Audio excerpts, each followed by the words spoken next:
Alô você que está ouvindo mais um podcast Nerd Debate. Estamos na reta final dos nossos episódios do Estúdio Ghibli. Fizemos episódios especiais sobre cada filme em ordem de lançamento e esse já é o 20º podcast. Você poderá ouvir nossos episódios do Estúdio Ghibli, assim como outros sobre filmes, séries ou animes que estão disponíveis no Spotify, Deezer, Apple Podcast ou qualquer outro agregador de podcast em seu celular. Recomendamos que você primeiro assista o filme do Ghibli e depois escute o episódio, para não perder a graça, né? Nesta semana vamos falar sobre Vidas ao Vento, lançado em 2013. Eu sou Luiz Felipe, o apresentador desse programa, e estamos aqui com Denison Ghiselini. Boa noite, gente. Vamos falar aí do primeiro filme baseado em um personagem histórico que o Ghibli já fez. Janúncio Neto. Boa noite, pessoal. Vamos para mais um episódio da saga do Estúdio Ghibli. E não podia faltar Sérgio Peixoto. Bom dia, boa tarde, boa noite, seja lá o horário que vocês estiverem nos ouvindo. E que bom que mais uma vez o Miyazaki mentiu sobre a aposentadoria, né? Vamos para o debate desse filme, porque ele é cheio de curiosidades, tem toda uma carga histórica que a gente vai debater, né? Vamos conversar aqui sobre ele. Kase Tatinu, Vidas ao Vento no Brasil, né? É um filme de 2013 do gênero drama biográfico, com direção e roteiro do Hayao Miyazaki e baseado no romance de mesmo nome do autor Tatsuo Hori, lançado originalmente em 1936. Vidas ao Vento foi o filme de maior bilheteria do ano de 2013 no Japão, arrecadando 136 milhões de dólares e com orçamento de 30 milhões.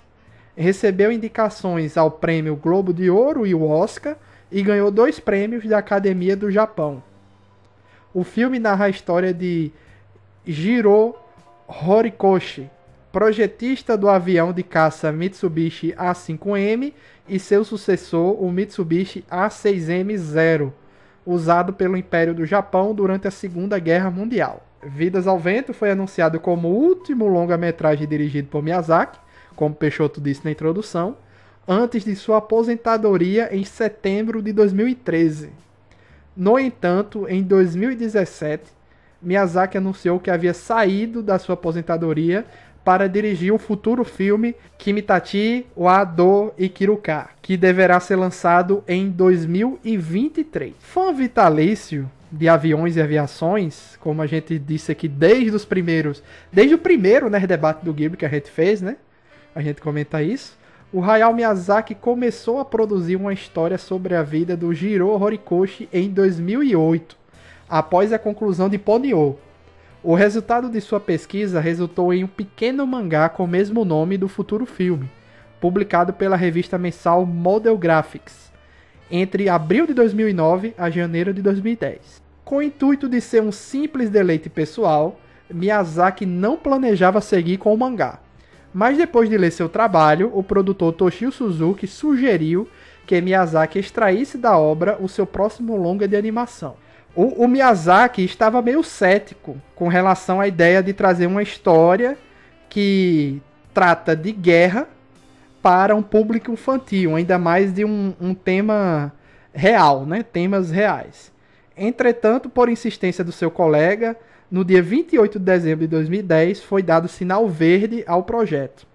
Em uma entrevista para o Asahi Shimbun em 2013, o Hayao Miyazaki disse: Eu incluído, uma geração de japoneses que cresceu num certo período, tem sentimentos muito complexos sobre a Segunda Guerra Mundial e o Mitsubishi A6M0, que simboliza a nossa psique coletiva.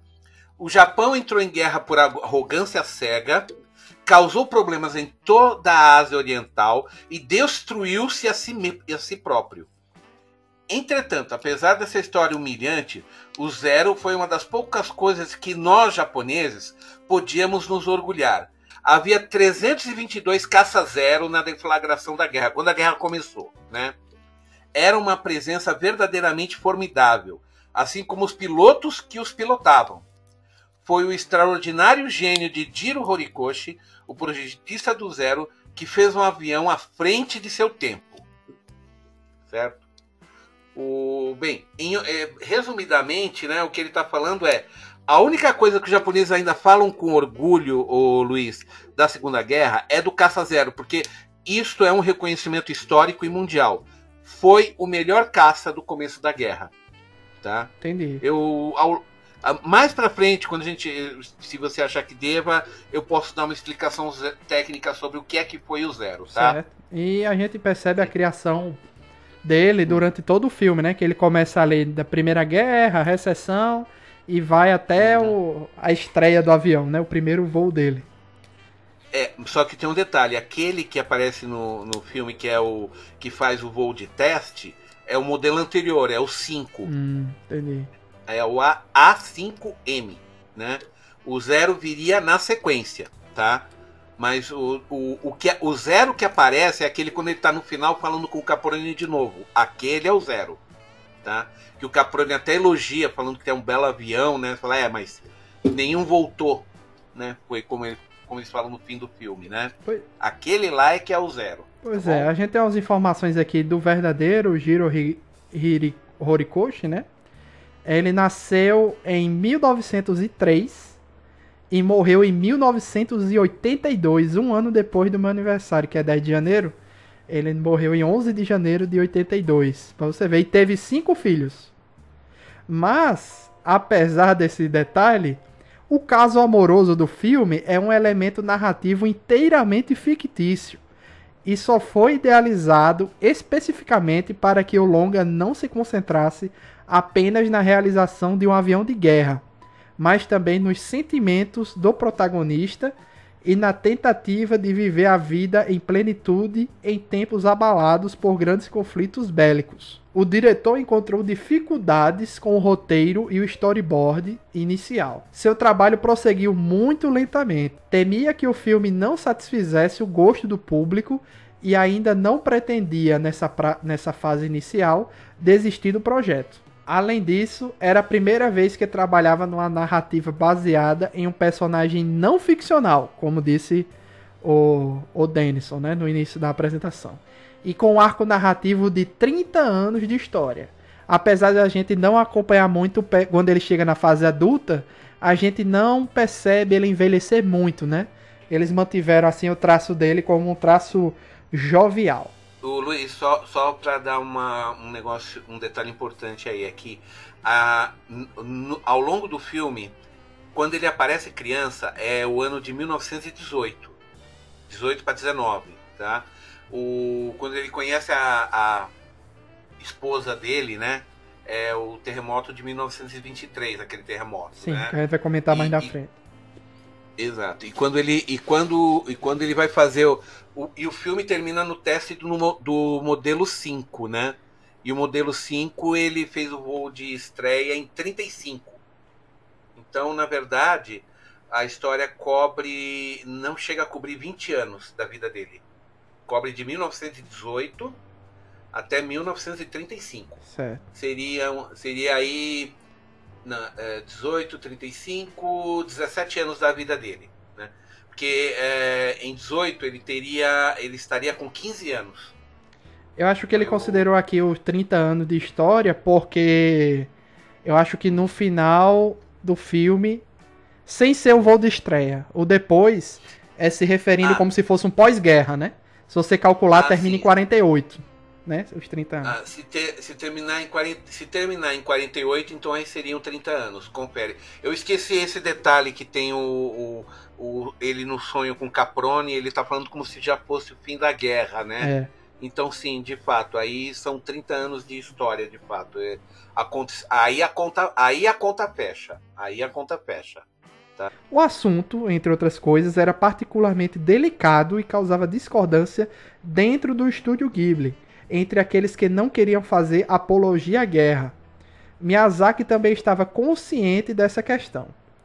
Um problema surgiu logo no início da produção do longa-metragem, pois um grande terremoto atingiu o leste japonês em 11 de março de 2011 e poderia ser indelicado naquele momento retratar o grande sismo de Kanto no filme. Esse terremoto de 2011 é o mesmo que a gente falou no filme anterior, não é isso, Denison? Eu acho que não é. Se for o terremoto de Kanto, sim. Sim. É que o terremoto de 2011 foi aquele que gerou o tsunami e tudo mais, Isso. né? O grande terremoto O de Fukushima? Kanto... Isso. Sim. É, o de Sim, que gerou o acidente com a usina nuclear de Fukushima e tudo mais. Esse foi o de 2011. Foi o que a gente comentou no episódio certo. anterior, que o Estúdio Ghibli teve que ficar revezando. Isso. Foi esse sim. Sim, porque isso daí foi onde atingiu o Ponyo, né? Isso daí foi onde ele prejudicou, meio que prejudicou a produção da Ponyo, né? E aí o que acontece? Aí na sequência ele vai fazer um em que vai reapresentar momentos do grande terremoto de Kanto, né? Da região de Kanto. Que esse terremoto de 1903 foi horrível, mas a gente chega lá, Sim. tá? Em outubro de 2012, a maior parte do storyboard estava completa, mas o autor não sabia como terminar essa história. Na verdade, Miyazaki sentiu que a decolagem do avião não tinha que ser uma conclusão satisfatória e não conseguiu encontrar uma maneira de descrever efetivamente a reação do Jiro a ver o seu sonho transformado num instrumento para matar. Essa indecisão teve resultado na animação. De fato, Miyazaki havia pedido aos animadores que desenhassem um engenheiro com o rosto neutro, sem lhe dar muitos sentimentos. Que foi o que a gente, né, percebeu no filme. Ele tem uma satisfação momentânea, mas ele não fica alegre, né? Satisfeito, diferente de toda a equipe que comemora. Todo mundo comemora, o piloto parabeniza ele, mas ele fica muito sereno, né? Mais realista do que as produções anteriores de Miyazaki, Kaze Tatinu, o Vidas ao Vento, tenta reconstruir e mostrar nos cinemas o Japão dos anos 20 e 30, uma época em que as pessoas ainda usavam roupas tradicionais e que foi marcada por uma grande pobreza num país ainda predominantemente rural e marcada pelas consequências da crise econômica de 1929. Como fontes de inspiração para as duras condições sob as quais a sociedade japonesa evoluiu antes da guerra, o diretor citou os filmes monocromáticos de Yasujiro Ozu, Tomu Ushida e Mikio Naruse. Esse mesmo método de realismo foi usado na representação do tabagismo, outra característica comum entre os japoneses daquela década, especialmente entre os estudantes. Para recriar a casa onde Jiro e Nahoko residiam, Miyazaki se inspirou na casa da família Maeda, em Tamana, na prefeitura de Kumamoto, onde morava o admirado escritor Natsumi Soseki, que morreu em 1916. Miyazaki visitou a propriedade em 2010 durante uma viagem organizada pelo Estúdio Ghibli para os seus funcionários. Olha só, vamos todo mundo lá visitar, né? O local que a gente vai retratar, como sempre, né, Peixoto? O Miyazaki, para preparar o cenário dessa coisa, ele faz pesquisa. Ele faz a pesquisa de papel e depois ele faz a pesquisa de campo. Ele nunca deixa de fazer pesquisa de campo. É uma coisa genética dele. E sabe? como é algo no Japão, ele pode levar a equipe toda, né? Sim, aí foi mais fácil, né? O filme apresenta uma grande variedade de aeronaves históricas. Devido à sua idade avançada e à visão fraca, Miyazaki não podia dedicar suas habituais 12 ou 14 horas diárias ao trabalho. Então foram limitadas a cerca de 7 horas. Tal como em outros filmes do Estúdio Ghibli, o longa-metragem foi feito em uma grande parte utilizando animação tradicional. A computação gráfica está de fato presente em uma parte mínima da produção, e também foram utilizados alguns efeitos digitais. Numa única sequência, por outro lado, o CGI teve de ser utilizado mais maciçamente, na cena em que Jiro e Nahoko caminham na chuva. Aí temos uma surpresa na produção, que eu fiquei boquiaberto. Escolher o dublador para o papel de Jiro deu problema para a produção do filme. Não conseguiram encontrar um intérprete adequado para o papel. Em dezembro de 2012, Suzuki propôs a Miyazaki a audição de um certo diretor que conheciam, nada mais nada menos do que Hideaki Anno, porque, embora não tivesse experiência com a dublagem, a sua forma de falar e a sua personalidade pareciam apropriados para o personagem principal.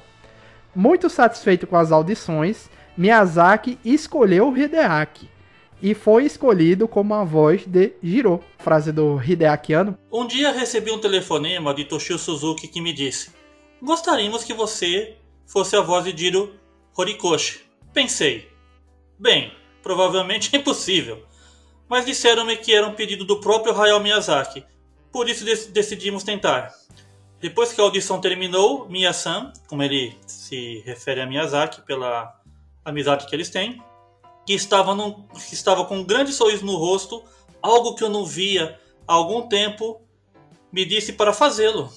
E para ser honesto, eu pensei, vou ter que fazer isso.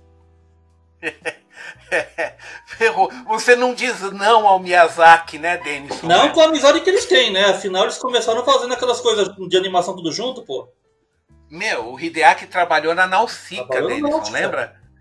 E foi por convite pessoal do Miyazaki. E é por isso que até hoje a gente vê remake do começo de Nausicaa aparecendo nos filmes do Evangelion. Aquela cena dos titãs vindo destruir a Terra. E a cada mais ou menos 2 filmes eles refazem aquela cena com essa tecnologia.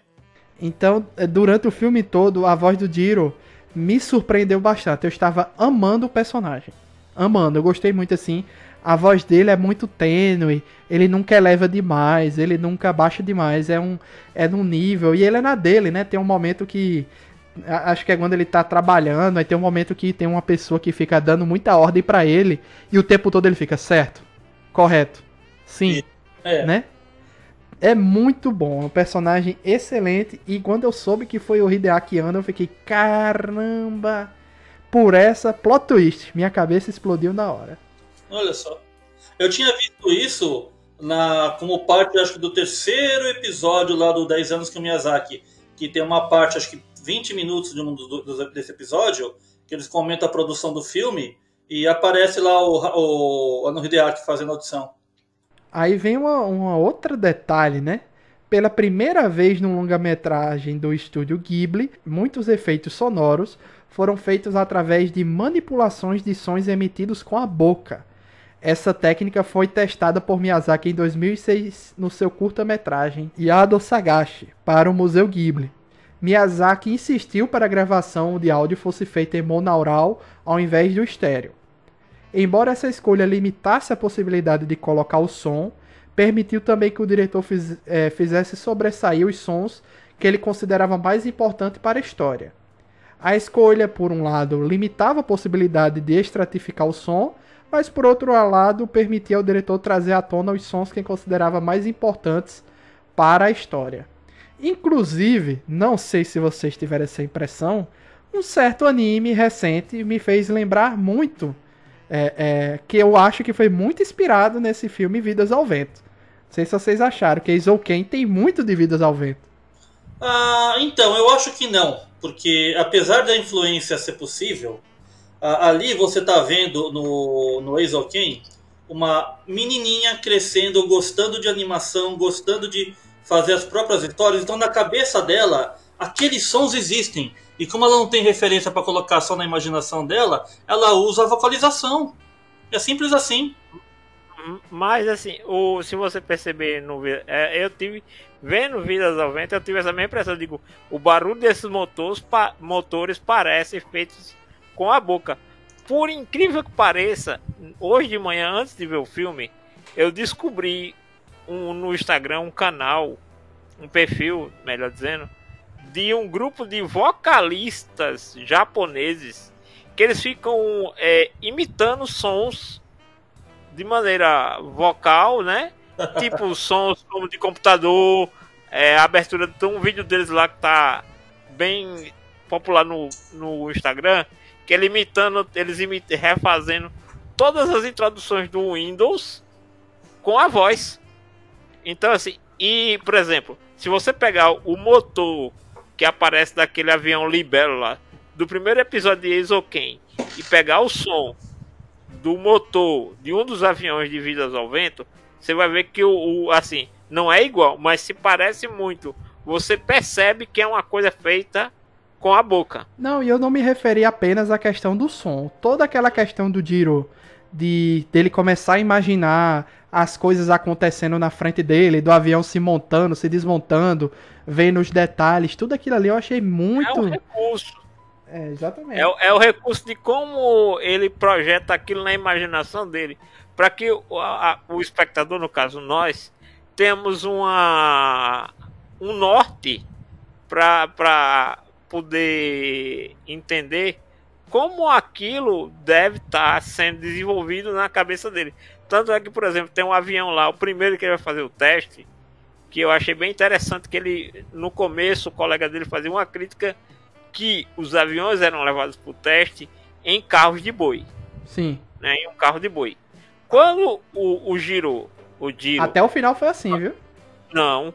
Quando o Jiro vai testar o primeiro avião dele, quem leva é o pessoal, são os mecânicos. Não, no final, o último avião dele no filme Sim, é com carro de boi. Avião, mas o primeiro avião que ele foi testar, se você prestar atenção, foi levado para o teste e empurrado por todos os mecânicos. Ah, não lembrava. Não foi usado com o carro de boi. Aí depois eles voltaram, quando ele foi fazer os... Porque na verdade aquele do final do filme é o segundo avião que ele projetou, porque como ele fracassou no primeiro, é quando ele é mandado pro exterior, ele e o resto do pessoal. Sim. Aí o amigo dele é quem vai ter o privilégio, é quem teve o privilégio de cuidar de um projeto. Tanto é que ele queria, que ele oferece a ideia dos rebites chatos para causar menos atrito no ar. Aí o amigo dele disse: não, eu só vou usar esse recurso depois que você usar. Porque ele tinha desenvolvido a ideia do rebite chato, né? Vamos dizer assim. Sim. Que inclusive, para quem assistiu aquele filme O Aviador, também se fala desse rebite chato naquele filme com o Leonardo DiCaprio, que também é sobre um projetista de aviões, mais ou menos ali no mesmo período pré-guerra. O Vidas ao Vento foi lançado no Japão num contexto social político que gerou controvérsia quanto à representação do Jiro Horikoshi, considerando também o fato do personagem da obra ter uma visão pacifista. Naquele momento, o debate político estava de fato centrado na proposta dos democratas liberais de Shinzo Abe de rever o artigo 9 da Constituição para permitir a remilitarização do país. Os nacionalistas ficaram particularmente irritados com um artigo escrito pelo próprio Miyazaki perto do lançamento do filme, no qual criticava fortemente a reforma e a direita japonesa em geral. Numa entrevista ao Asahi Shimbun, o diretor declarou que tinha sentimentos muito complicados sobre a Segunda Guerra Mundial, uma vez que, como pacifista, sentia que o Japão militarista tinha agido com arrogância sem sentido. Contudo, disse também que o Mitsubishi A6M0 representava uma das poucas coisas que os nipônicos podem se orgulhar. Além disso, segundo uma organização japonesa de antitabagismo, o tabaco presente no filme parecia excessivo e não essencial à narrativa. No entanto, estas críticas não afetaram o sucesso comercial do longa-metragem. Porque na verdade, se você for ver no filme, Luiz, lembra quando ele vai ter aquelas reuniões com os militares? Você vê como é que os militares são retratados? Vocês prestaram atenção? É um monte de cara que fica brigando, falando. Não, falando qualtivez. Meu, só que é o seguinte, parece um bando de cachorro latindo. Para e pensa. Aquele olhar vidrado. Tanto é que o Jiro até fala, né? Ele aceitou tudo o que eles falavam porque ele não queria discutir, né? Não, ele só chegou ele só fala gambarimasu, quer dizer, vou dar o meu melhor. Você vê que o chefe dele até fala, você nem prestou atenção no que eles falavam, né? Ele, não. Não, eu tô aqui pra fazer avião, não tô aqui pra ficar puxando o saco de militar. Entendeu a ideia? Porque ele se reuniu com todas as esferas militares, né? Foram várias reuniões. Marinha. Sim, é porque da Marinha. Principalmente da Marinha, porque na verdade é o seguinte, o Zero... É melhor explicar uma coisa do contexto da época. Você não tinha força aérea japonesa naquela época, gente. Você só tinha marinha e exército. Então você tinha a força aérea do exército e a força aérea da marinha. Eram forças aéreas independentes. Entendeu? Uhum. Era assim que funcionou assim até o final da guerra. Tá? Agora, por que ele tinha que ter reunião com os militares, com o exército? Porque os militares tinham certas exigências quanto ao modelo de caça que eles queriam. E como ele ia ter que fazer um modelo igual para os dois, ele tinha que fazer um modelo que agradasse os dois. Porque ele tinha que fazer o Zero para pista de pouso comum e um Zero para decolar de porta-avião, com asa dobrável para poder guardar. Tem uma série de detalhes técnicos. Eles falam até do trem de pouso, né? Que entra, que sai. Exato. E, por exemplo, o porta-aviões japonês, pelo menos pelo que dá a entender, é mais curto, a pista é mais curta do que um porta-aviões convencional. Os primeiros modelos, sim. Os modelos mais avançados, nem tanto, já anúncio. Não, mas, eu tô falando exclusivamente do que aparece no filme. Ah, não, mas aqueles são os modelos experimentais dos anos 20 e 30. O Japão estava engatinhando. Mas lembra que naquele momento ali já é pré-guerra. Já é quando ele volta das férias, entre aspas. E aí, que ele, inclusive, aquele personagem alemão que ele encontra lá nas férias. Sim. Que tem ele é fictício ou ele existiu? É o seguinte. Existiu, mas é o seguinte. O do filme é um fictício, tá? Mas é baseado no Richard Sorge. Eu tenho aqui a ficha dele, era um dos que faltava colocar aí na pauta, tá? Ele era um jornalista alemão e um oficial da inteligência soviética, ele era comunista. Logo vi tá? que ele era muito suspeito, bicho, porque parecia que ele tava querendo informação. Na verdade, ele estava tentando recrutar o Jiro. É o que ele estava tentando, tá? Só que não deu tempo, porque você vê que ele foge, ele passa ali, foge rapidinho, a última cena dele, Sim. tá? Ele é o seguinte, historicamente falando, ele é considerado um dos espiões mais completos da era da guerra. Caramba. Tá? O Sorge, ele é mais famoso por seu serviço no Japão entre 40 e 41, quando ele proveu informação sobre Hitler e o seu plano de ataque para a União Soviética. Quando ele avisou, o problema foi o seguinte: o Stalin não acreditou no aviso dele. Ele tinha sido alertado que ele já estava sabendo antes da invasão que haveria uma invasão da União Soviética pela Alemanha. Ele informou e o Stalin não acreditou. Aí aconteceu o que a gente sabe, né? Só que aí... E graças ao diálogo dele, né? Que ele disse: Hitler vai cair e o Japão vai queimar. É.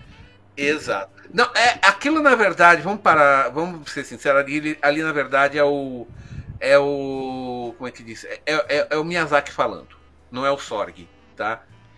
Mas e aí você entende porque o Jiro, ele é perseguido pela polícia da informação japonesa.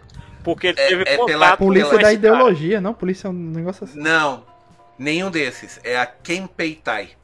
Sim, é o nome japonês. Mas qual o nome que tá Kenpeitai, na legenda? Não, é que é o seguinte, existiam várias polícias.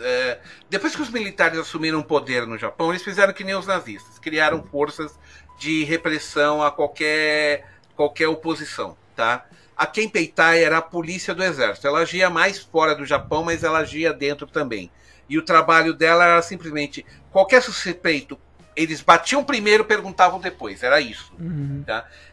Qualquer pessoa que a Kenpeitai pegasse, e na verdade qualquer um desses serviços de inteligência japoneses, o que eles faziam era, eles torturavam primeiro, perguntavam depois, tá? E se vocês acham que a Gestapo era boa de tortura, não, os japoneses podiam ensinar uma meia dúzia de coisas a Gestapo ainda, viu? E qual era a parada do bicho? Estavam suspeitando que ele era um espião ou algo assim? Do Jiro? Pelo simples fato dele ter conversado com o cara. Alguém deve ter visto ele conversando com com o espião, com o alemão lá, né? Tá? E deve ter falado. Assim, mesmo que naquela época bastava você conversar com a pessoa errada, você podia parar no pau de arara. Caramba. Vou falar não, em bom português é exatamente isso, tá? Eu tenho vários relatos, tipo, isso eu já coloquei até numa matéria da Anime X, ô Luiz. Você lembra quando eu falei de desenhistas que foram desenhistas heróicos de mangá heróis? Uhum. Que tinha um que ele fugiu do Japão, foi para os Estados Unidos e trabalhou fazendo panfleto para abater a moral do soldado japonês? Uhum. Lembra? Então, só que antes disso, ele e a esposa foram torturados mais de 12 vezes pela Kempeitai. Caramba. Tá? E por um único motivo. Eram de esquerda. Não eram nem comunistas ativos. Só porque ele estava filiado ao Partido Comunista Japonês antes dos militares tomarem o poder, foi bastante para ele ficar pendurado no pau de arara. Ele e a esposa. Aí eles cansaram de apanhar, conseguiram fugir do Japão antes do começo da guerra, e quando começou a guerra ele foi lá pro serviço secreto americano e se ofereceu para ser desenhista, passar informação sobre a cultura japonesa, como fazer para estimular o soldado japonês a se render.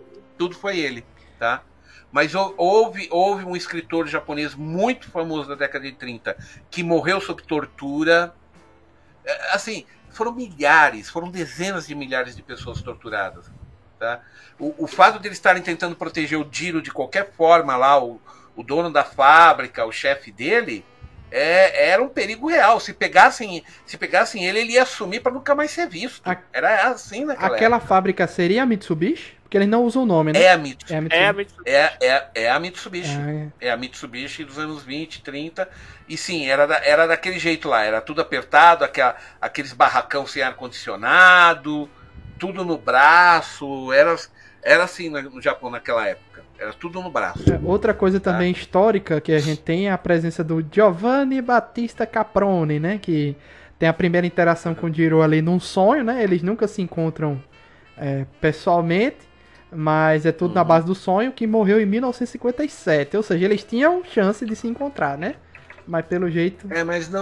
Mas não conseguiram se encontrar, né? Tá? E outra coisa também, informação interessante, o Caproni desenvolveu muita coisa ali pro lado da Itália, que ele era engenheiro elétrico, né? E as obras, as invenções do Jiro e os avanços foram levados para carros e trem-balas no Japão. Tem isso também, né? Só pra constar, aquele que aparece no começo do filme lá, que é aquele bombardeiro lá que vocês veem, né? É o Caproni CA-32. Tá? Engraçado, Peixoto. Aí entra uma outra coisa do filme que eu fiquei boquiaberto. Quando começa a aparecer os aviões do Caproni, eu comecei a achar, não, isso aqui é muito fantasioso. Não é possível que esses aviões existiram, tal. Quando eu abro a Wikipédia, vocês vão ver depois aí, abram a Wikipédia brasileira ou americana do filme do Vidas ao Vento, existe a lista dos aviões com fotos e algumas informações sobre eles. Eu fiquei surpreso em saber que os aviões do Caproni existiram de verdade. Impressionante. Sim. Os andares de asa, né? Sim. Incluindo aquele fiasco, né, que foi o Caproni CA-60, né? Aquele com 3 asas triplas. Com 9 não. Se for contar de cada lado, são 18 asas.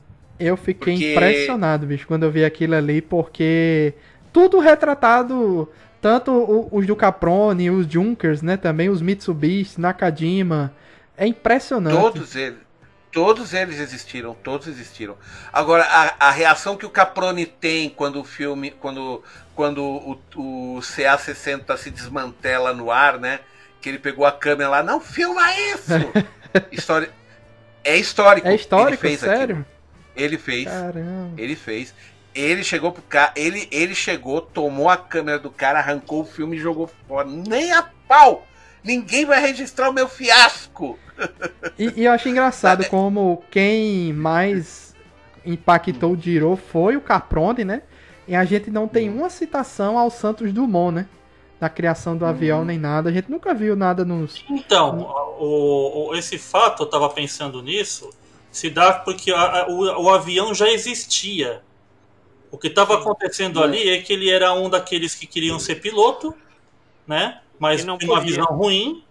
Então ele partiu para a paixão de desenhar aviões. Então não era o momento de Projetista. falar da criação deles, mas em como evoluí-los. Ah, boa, Denison. Boa.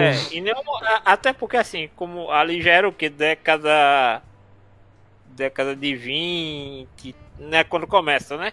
Então assim, o aeroplano, o conceito do aeroplano já estava muito difundido e já tinha tido a Primeira Guerra Mundial.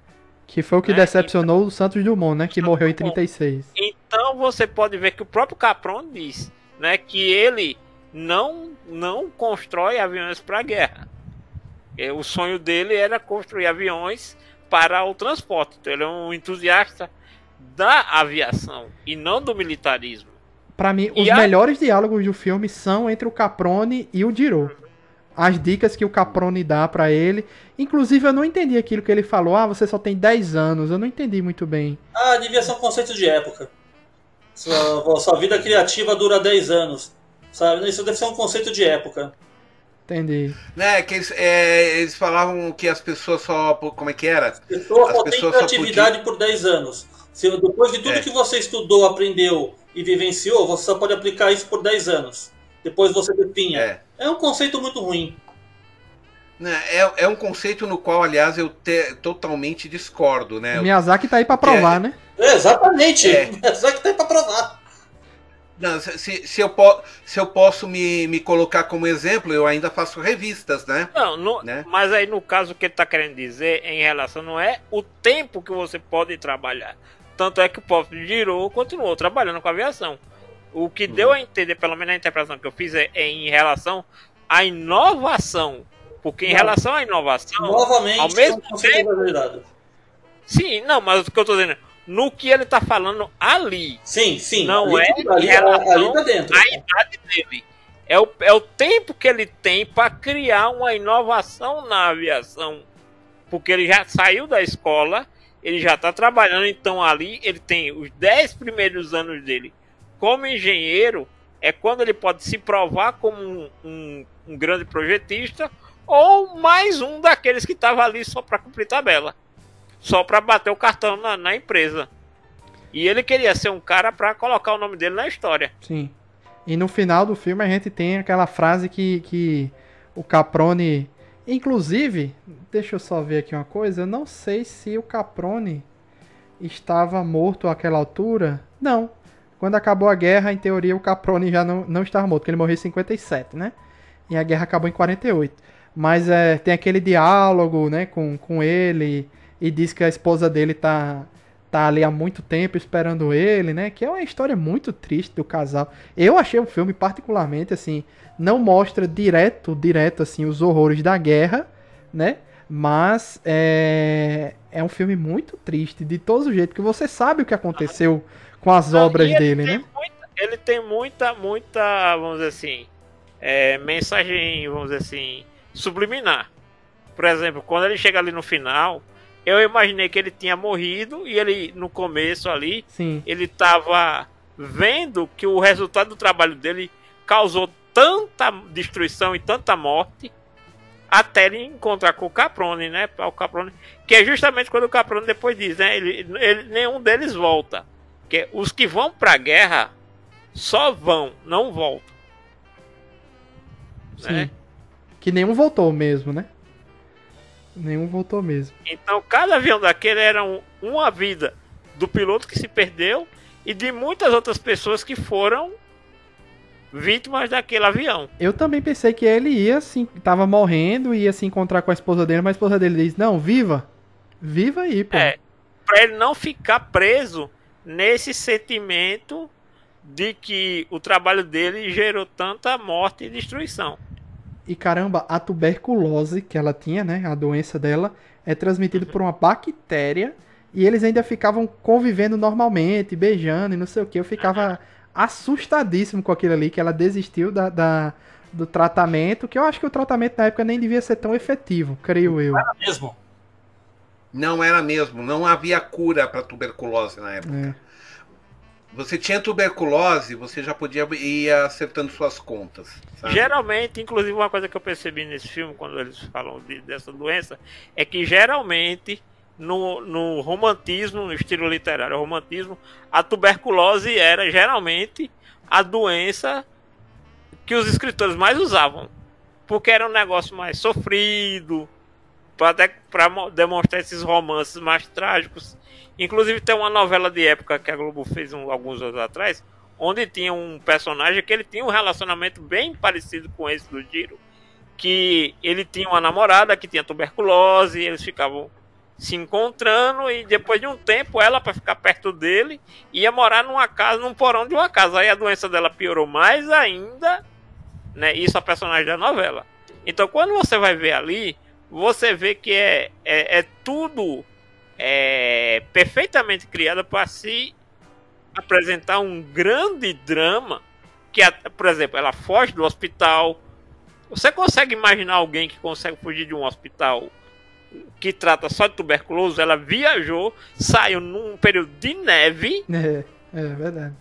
pega um trem, encontra com o cara, e qual é a reação dele? Em vez de colocar ela de novo no trem para voltar para o hospital ou levar ela para um hospital, não, leva para dentro de casa. Então, quer dizer, é toda uma construção para criar um drama amoroso. Então, quer dizer, ela volta para encontrar com ele, para poder se casarem, né? Tipo, Passar os últimos momentos junto, né? O pai já tinha, assim, quando ele disse que quer casar com a filha, o pai já estava pensando em dizer não pela doença, não pela questão dele não achar que eles se gostassem. Tanto é que quando ela aparece e diz, olha, minha mãe morreu de tuberculose e eu tenho a mesma doença. Até o jogo Red Dead Redemption 2 tem isso na história principal. O personagem principal sofre de tuberculose e vai definhando durante o jogo, né? E você vai acompanhando isso. E no filme é do mesmo jeito, ela vai definhando e a gente vai bater naquela tristeza. Enquanto ele tá fazendo o teste do avião lá, que ele vai passar 2 dias fora, ela foge também, né? Pra morrer sozinha. É muito triste, agora, gente, muito deprimente. Agora deixa eu só incluir aqui, que já que estamos falando dessa questão da tuberculose e tudo mais, né? Então nós temos que falar da obra original, que é o romance escrito pelo Hori Tatsuo entre 36 e 37, né? Tá? Posso comentar, Luiz? Pode. Tá. Porque é o seguinte, vamos deixar bem claro, como a gente já comentou aqui no programa, o Miyazaki estava com um problema de fazer um filme só mostrando o desenvolvimento técnico de um avião. E ele inseriu o romance Kazetatinu, que acabou dando nome ao filme, né? O que a gente traduz como Vidas ao Vento, né? O Kazetatinu, como um elemento romântico para mostrar também outros lados do personagem, como o Luiz também já frisou, né? Mas a obra original, ela é só focada na tuberculose. O Kazetatinu original é um romance japonês escrito por Hori Tatsuo entre 1936 e 1937. É ambientado em um sanatório de tuberculose em Nagano, Japão. Que, aliás, se for ver, é praticamente o mesmo que aparece no filme também, tá? Que ali ela tá. Que a região de Nagano era usada na época para tratamento de tuberculose, além de ser um cenário bonito, uma paisagem bonita, ele tinha ar mais puro. Eles acreditavam que o ar puro ajudava a melhorar a condição do tuberculoso, tá? O enredo segue um personagem principal que se identifica apenas por I. A letra I, só isso, tá? E como ele cuida de sua noiva e, em seguida, esposa, chamada Setsuko, né? Que foi diagnosticada com a doença, com tuberculose, decidindo ficar com ela até sua morte. Tá? Esse romance ele foi publicado em capítulos numa revista chamada Kaizo. Dessa revista eu falo depois, tá? O título vem de um verso do poema Le Cimetière Marine de Paul Valéry, que a frase em francês seria o vento se eleva, né? Então nós temos que tentar viver, né? Eu não vou ler, aqui tá em francês, eu traduzi só, tá? Que a protagonista, que é a Setsuko, que o protagonista recita para Setsuko quando se encontram sob uma árvore, enquanto ela pinta e de repente ocorre uma rajada de vento. Mais ou menos o que a gente vê no filme. O que aconteceu? Quando os dois se encontraram, não teve uma rajada de vento que fez ele quase perder o chapéu? Sim. A frase que eles falam é essa, em francês. Le vent se lève et faut tendre de bruit. Olha, desculpa se eu estou pronunciando errado em francês, gente. Mas não é quem cita essa frase pela primeira vez é o italiano. Sim, mas eles já estavam citando ali, é isso que eu estou dizendo. Uhum. Eles estavam citando esse poeta. No filme eles estavam citando esse poeta, já não sei. Então, o personagem principal medita sobre a vida e a morte ao ver a condição de sua amada se deteriorar, finalmente se mudando com ela para um sanatório cercado de beleza, aquele que foi citado, que é Inagano. E Peixoto tá falando do livro, não do filme. Eu estou falando do livro e citando onde o livro bate com o filme. Vamos deixar isso claro, tá? E o que eu falei foi, dentro do filme, quem cita a primeira vez é o italiano, o aviador italiano. Tudo bem, tudo bem. Mas eu só estou dizendo que eles citaram, eu não estou querendo dizer que eles citaram o primeiro. Claro. Já não. Vamos continuar. O personagem principal medita sobre a vida e a morte ao ver a condição de sua amada se deteriorar, finalmente se mudando com ela para um sanatório cercado de beleza e, finalmente, descobrindo que assim como o vento aumenta, Kaze Tatinu, entenderam? Né? Ele ainda pode continuar vivendo após sua morte, após a morte dela, através do forte vínculo de seu amor. Setsuko foi modelada a partir da própria esposa de Hori, a Ayako Yano, que morreu de tuberculose apenas 1 ano após seu casamento, e que ele acompanhou até a morte dela após uma estada de alguns meses em um sanatório ao pé do monte Yatsugatake em 1935. Então entenda, gente, que ele estava destilando toda a tristeza, a melancolia e a amargura que ele passou da morte da esposa para esse romance. Por isso que é considerado um romance belíssimo, porque ali é sentimento puro mesmo, entendeu? Tá? 3 filmes já foram produzidos com base nessa história. O mais recente, obviamente, é o do Miyazaki, né? Tá?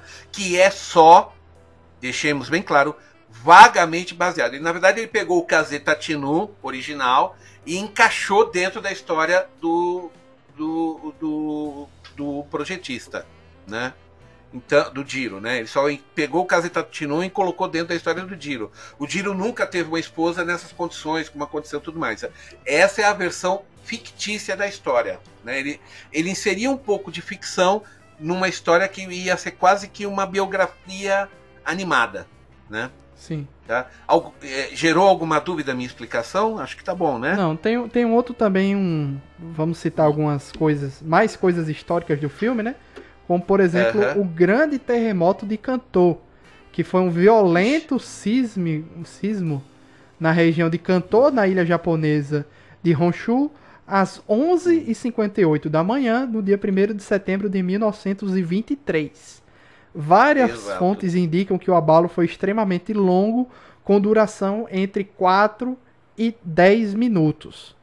O sismo teve uma magnitude entre 7.9 e 8.3 na escala Richter, destruiu a cidade portuária de Yokohama e as prefeituras vizinhas de Chiba, Kanagawa, Shizuoka e Tóquio.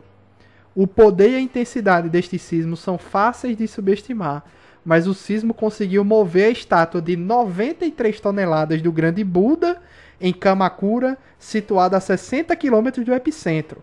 A estátua deslizou cerca de 60 centímetros. Olha só.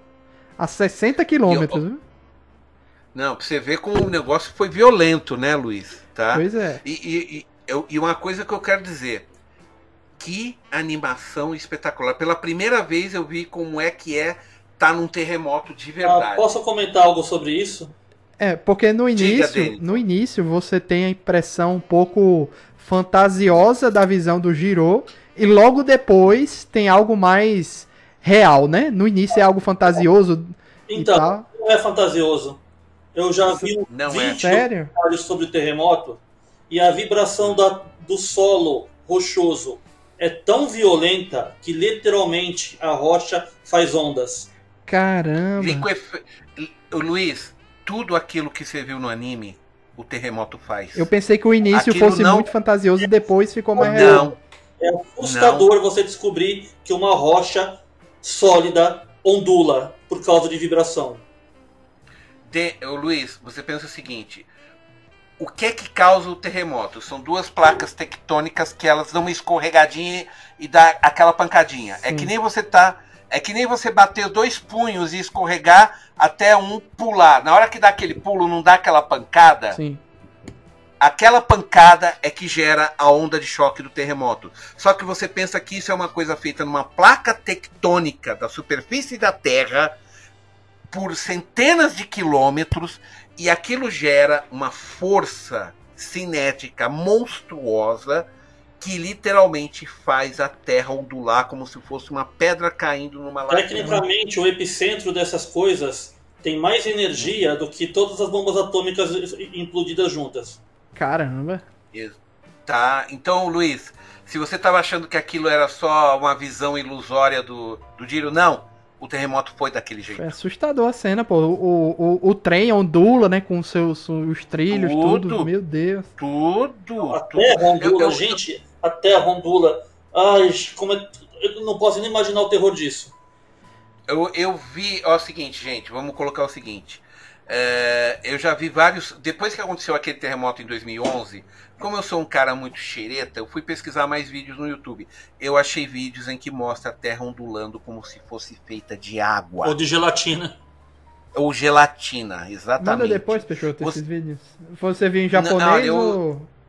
Não, eu vou ter. Se eu achar, eu mando pra você os vídeos, Luiz. Mas é uma coisa assim que você fala. Ainda bem que eu tô num país que aqui não tem terremoto. Isso não acontece no Brasil porque a gente tá no meio, bem no meio de uma placa tectônica. Não tem como ter terremoto aqui como tem no Japão. O problema é que o Japão tá na beirada da placa tectônica. Não tem como De 3, escapar. Peixoto. Tá beirada de 3 placas tectônicas. De 3, é verdade. É por isso que a coisa é pior lá, tá? Por isso que eles fazem todos os prédios à prova de terremoto. Os prédios lá são feitos para ser que nem aquele programa humorístico que a gente tinha nos anos 70, o famoso balança, mas não cai, né? Os prédios são projetados para balançar e não cair. Mas sabe qual é a pior parte? Quanto mais alto você está num prédio desses, quando tem o terremoto, mais você sente. Imagina você estar no 60º andar de um prédio e ele balançar feito uma gelatina. Eu senti um tremor quando viajei na minha primeira viagem, gente. Eu já comentei isso. Sim, mas foi só um tremorzinho, né, Sim, Denis? se alguém tivesse balançado a minha cama, só isso. Viu? Só que, meu, a coisa é feia. Aquilo que você vê das casas descendo como se tivessem sido implodidas é daquele jeito, porque a estrutura não aguenta, tá? Agora, o problema no terremoto... Agora vamos voltar a 1923, ao terremoto da região de Kanto. O problema não foi tanto o terremoto. O que matou mais gente foi o incêndio que rolou depois. É. Porque vamos lembrar, era o Japão ainda muito rural, as casas eram todas de madeira, foi um incêndio, morreu mais gente no incêndio do que no terremoto. Tem as informações Tá. aqui, ó, que de acordo com as fontes de confiança da época, pelo menos 5.000 pessoas morreram e outras 37.000 desapareceram, sendo dadas depois como mortas, né? Não voltaram mais, então deu como morto. Muitas das vítimas causadas, aí vem, muitas das vítimas foram causadas pelos 88 incêndios que iniciaram separadamente, imagina, e que se estenderam rapidamente devido aos fortes ventos de um tufão próximo da península de Noto.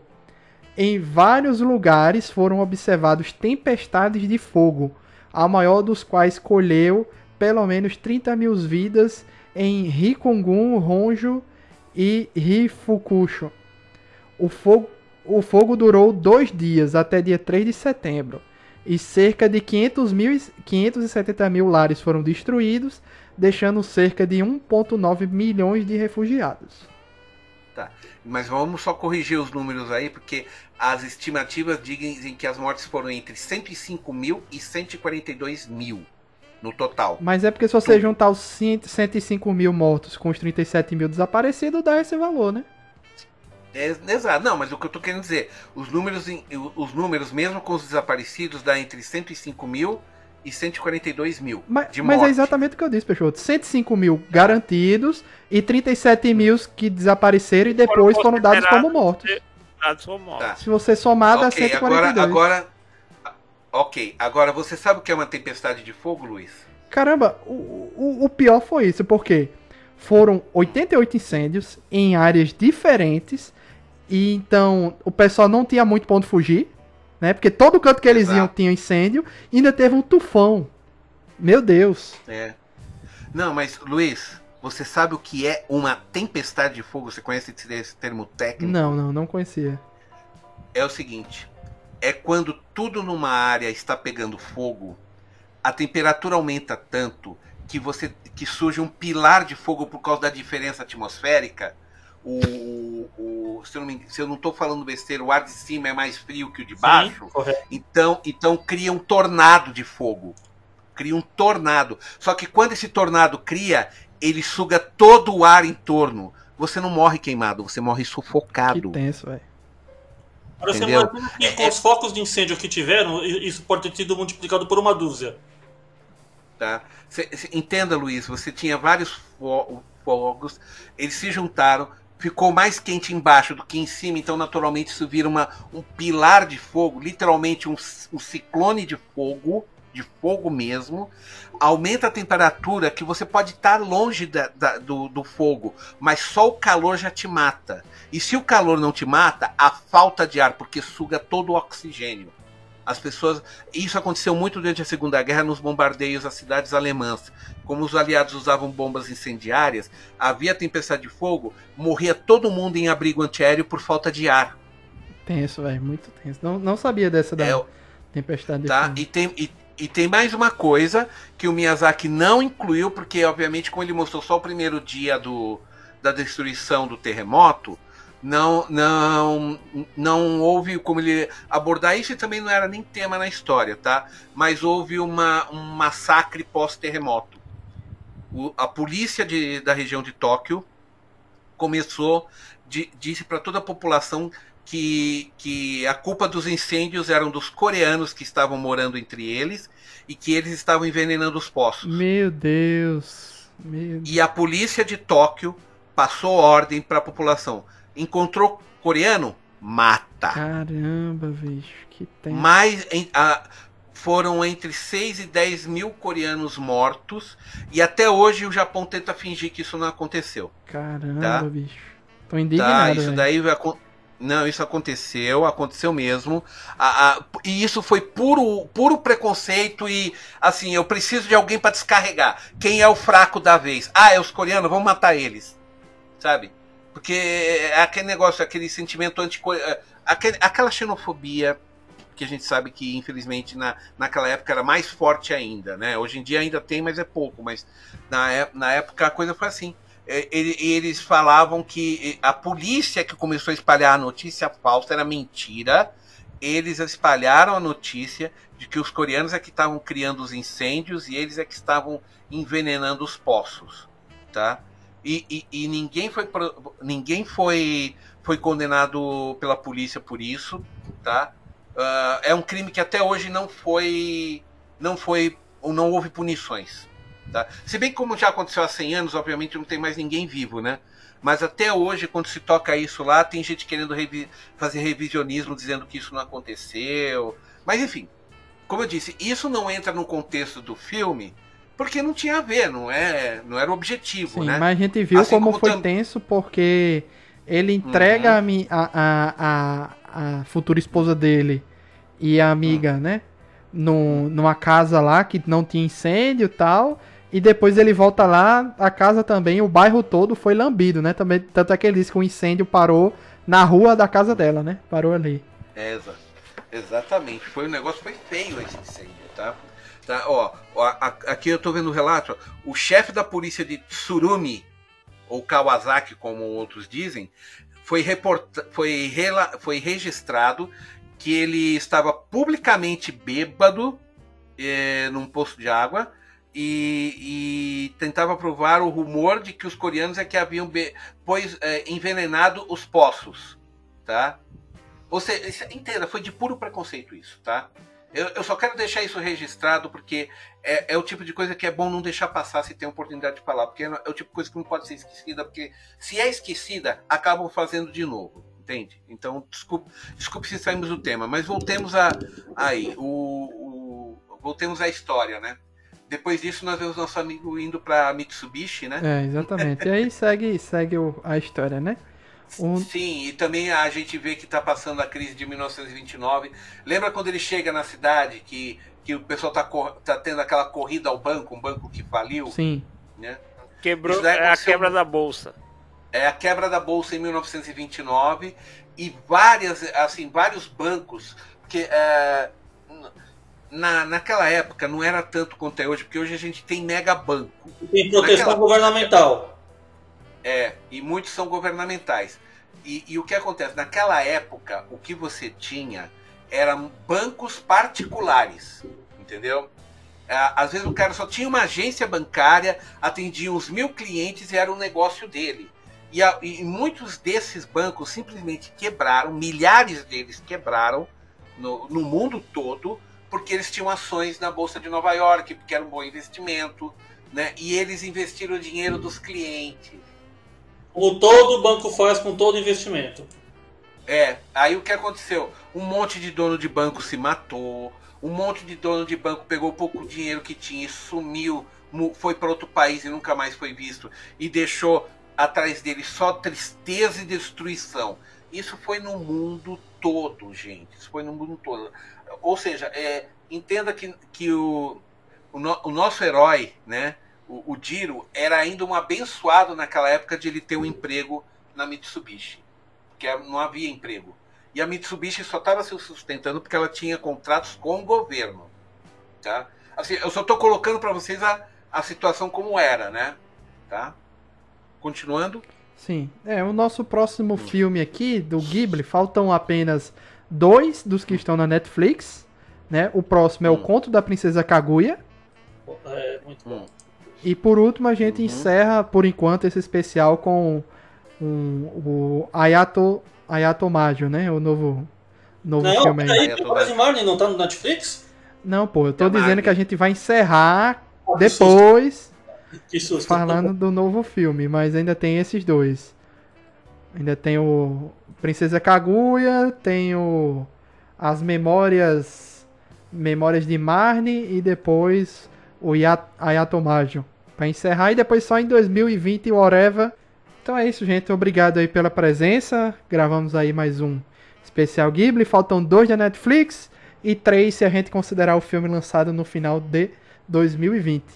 Obrigado aí aos amigos que vieram gravar, Denison, Janúncio e Peixoto. Obrigado a todo mundo que ouviu até o final. E até a próxima, pessoal. Valeu! Tchau, tchau! Tchau! Tchau.